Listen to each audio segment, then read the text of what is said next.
The primary purpose of Innovative AAC Solutions, the podcast, is to educate and inform.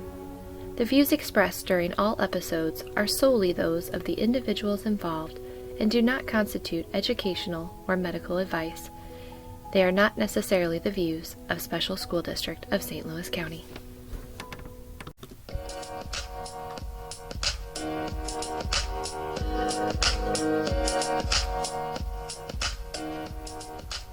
Welcome back, guys, to our mini episode 8 of Innovative AAC Solutions. I'm Laura Hayes, and I just wanted to welcome you if this is your first time. This season is all about diving into literacy resources and how they relate to AAC. So this week, we have some resources, both a tool that could either help with self-guided reading or shared reading, maybe even for some dual language learners, and then a tactile activity that I think almost all of our students would enjoy or could be adapted for any of our students, whether they have full range and access or they have some complex bodies. Get creative with how we kind of dive into looking and feeling for letters and some of that tactile exposure. So before we jump into those resources, we are going to do our joke of the day, joke of the episode. And so for this episode, I want to do a little bit of a holiday one. And so the joke is, what's the difference between the Christmas alphabet and the regular alphabet? What do you guys think? What's the difference between the Christmas alphabet and the regular alphabet? Well, it turns out the Christmas alphabet has no L. New favorite joke for me. The Christmas alphabet has no L. No L. Oh, I hope you guys enjoy it. Make sure you tell that at the holiday party or just, share it with your students so they can tell it to others because it's a good one. And with that, we're going to jump into our resources because I know that's what you've been waiting for. Hope you're enjoying these mini episodes and definitely check this one out because it's a good one for almost all of your students to dive into some literacy supports. Enjoy.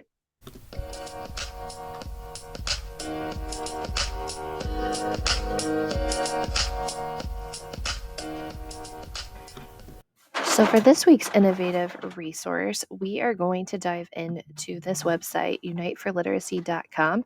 That is spelled UNITEFORLITERACY.com. And this is an amazing resource that was created with you can see all kinds of books. It was created in 2014, and it's just all based off of supports for growing readers with real photographs. Lots of good books here with repetitive lines. It has links to more free books online that you can go to, but one of the things I want to show you is a couple of the features of some of these books that make it really special. So we can search for preferred books. It does give you kind of featured books like School is Out for Summer, Monster Truck Babies, Let's Have a Picnic. It has books based off categories. So we can search by season, animals, wildlife, all kinds of things, social connection, family life at home, etc. But if I were to have a special interest, let's say in trucks, I might go and search for trucks in the search feature. And now I have all different kinds of populated trucks here. Books about trucks that I can use in my classroom. So we're going to click I like work trucks. The other thing that I wanted to make special note of is this amazing feature for dual language learners or English as a second language learner. And that is the narration languages. So English is automatically a narration language option, but you have the ability to have a second narration, especially if you're trying to build some carryover and supports for families. I know we have families who have Spanish, Arabic. We have some that, all of these are really, really great options for anyone who is a dual language learner or English as a second language learner to support that same carryover at home. So now when I click on I like work trucks, I have the option to narrate in both English and Spanish.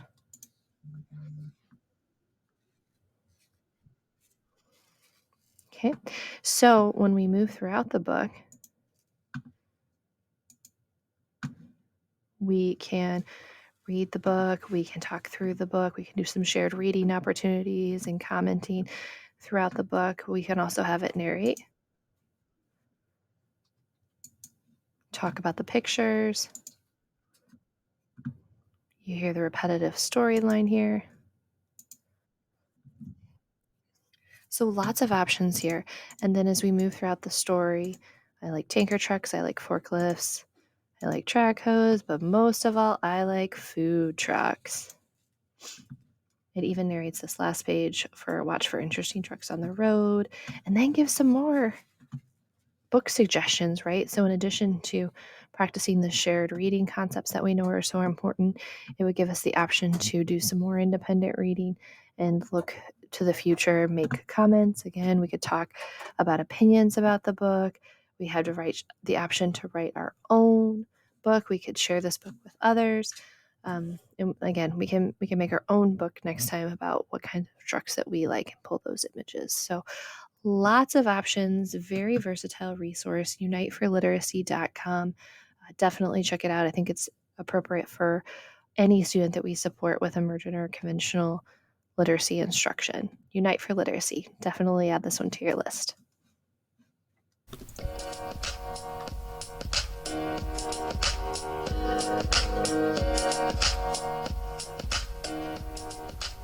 We're back this week with another innovative activity for you. And this one, you know that we love hands-on resources. So this one is called Find the Letter. It's also by Lakeshore, which we have been highlighting a lot this year. It's a Find the Letter Activity Center. It includes 26 uppercase letters, 2 little tweezers, a tray, and activity cards.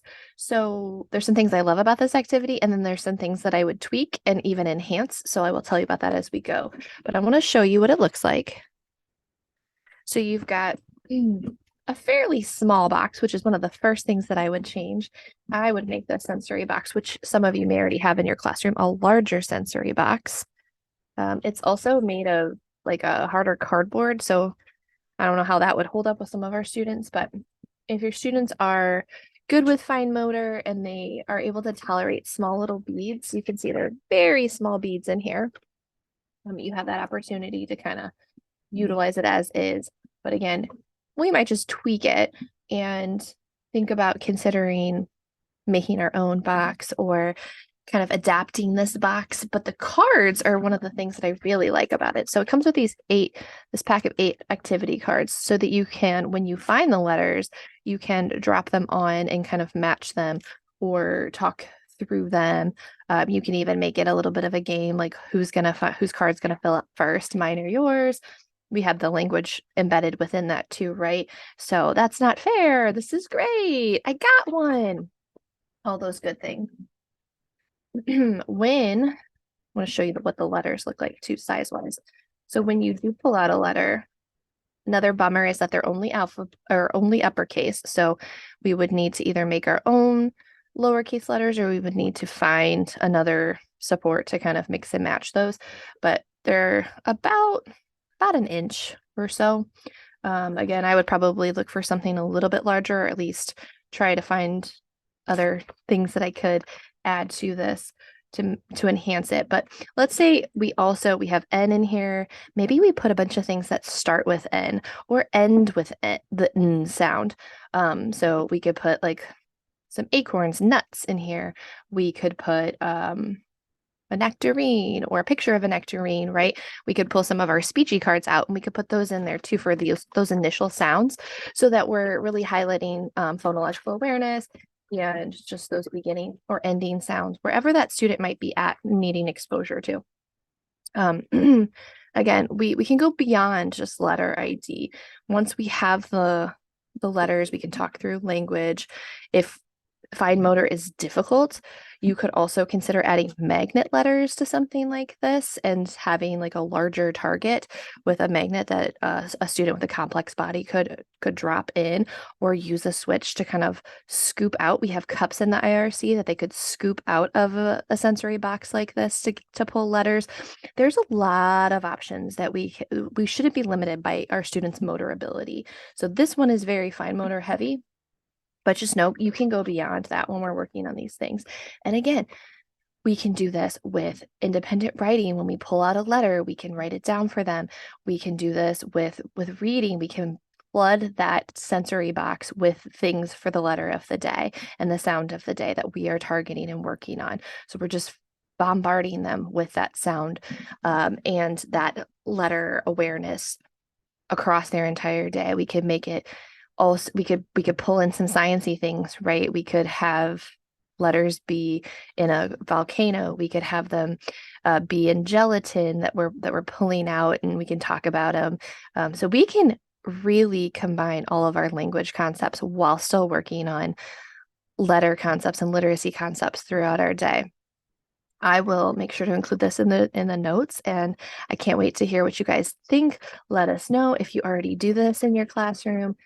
Great. If you do some other modifications, comment below and let us know. What other things can we think about when we're kind of pulling in our students' interests and also working on these literacy concepts? Enjoy.